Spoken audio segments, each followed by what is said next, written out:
Nagsagawa ng clearing operations ang Metro Manila Development Authority o MMDA sa mga lugar na daraanan ng prosesyon ng Poong Jesus Nazareno at bukas na yan. Kaunay niya mapanayam natin si Gabriel Go, Chief ng MMDA Special Operations Group Strike Force. Magandang umaga po. Magandang umaga po, Igan. And of course, sa lahat po na nakasubaybay sa atin, umagang ito po. Kumustahin lang po namin yung clearing operations para maging maayos bukas ang simula ng traslasyon. Well, maaga po tayo nag-umpisa. No? Actually, last week pa lang po, we started midweek as early as Wednesday, Thursday. Nag-umpisa na po tayo sa pagwa-warning sa mga kababayan po natin dito po sa mga ruta na dadaanan po ng traslasyon. And starting nung Sabado po, pinasadaan na po natin, nag-umpisa na po tayo sa paninikit at pagtutow po ng mga sasakyan na nakahambalang sa rutang dadaanan. And as of today, as of this moment po, tuloy-tuloy pa rin po ang ating clearing operation, hindi lang po sa main route ng traslasyon, no? But pati po sa mga alternatibong kalsada na pinipare po natin para sa ating mga motorista na dadaan po or meron po sila madadaan ng mga ibang ruta para po makaiwas dito po sa traffic, dito po sa upcoming traslasyon po natin. Gaano na po karami natikitan o kaya nahatak yung kanilang mga sasakyan o kaya tindahan?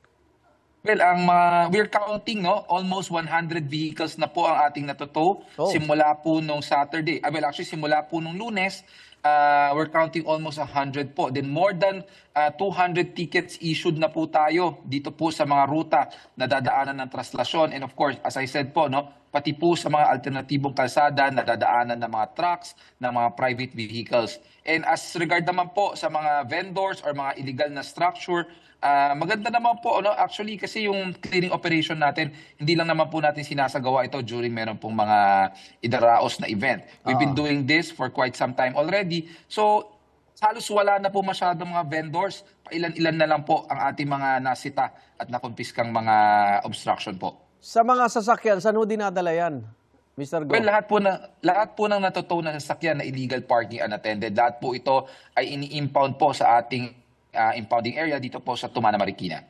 Eh yung mga paninda naman po, kinukuha ba ninyo o hinahayaan yung maibalik sa mga nagtitinda? Well, Igan, as much as possible, ang mga paninda, may puhunan po yan. No? So, we understand kung saan po pinanggagalingan ng ating mga kababayan. So, hindi, as much as possible, we don't confiscate mga paninda. Ang kinukuha lang po natin, yung mga tungtungan, mga lamesa, mga kariton, para po ang reason dito is hindi po nila maibalik kung saan po sila nagtitinda na bawal. Okay. Kamustahin naman natin yung pagbabantay nyo sa Quirino Grandstand. MMDA din po nangunguna dyan. Makikibalita lang po kami ngayon, Mr. Go.